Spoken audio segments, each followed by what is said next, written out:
जय शिवराय. मुंबईतील दिवस दुसरा आहे. पहिला मुक्काम आम्ही गुजरात स्टेटमध्ये केला.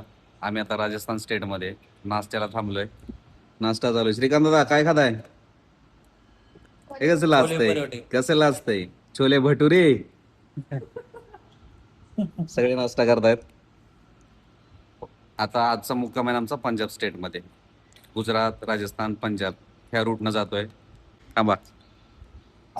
यायला लागत होतं बरं का दादा. मिस मिस केले. नाव नाही घेत दादा म्हणून 3 लोकांना जळवतोय माणूस. पण ठीक आहे. काय ते हॉटेल, काय ते रस्त आणि काय ती दादाचं मॅनेजमेंट. हा. एक नंबर बरं का. यायला लागतंय. जीपे जीपे आता नाहीच आला का नाही तर ऐका की जीपीला माझा हेच नंबर आहे. पैसे पाठव, मी खर्च करतो. फुला फुलाची पाकळी करा, मी अजून तुम्हाला दाखवणार. अरे दादा. नक्कीच नक्कीच. श्रीकांत दादा खूप उत्सुक आहेत या ट्रिपला आणि खूप धमाल करत आहेत. तर धमाल केलीच पाहिजे. सगळी मंडळी धमाल करायलाच आलेले आहे. खूप मस्त मजा येणार आहे. व्हिडिओ शेवटपर्यंत बघत राहा आणि ज्यांना कोणाला यायला जमलं नाही ना त्यांनी पुढच्या टूरला नक्की या.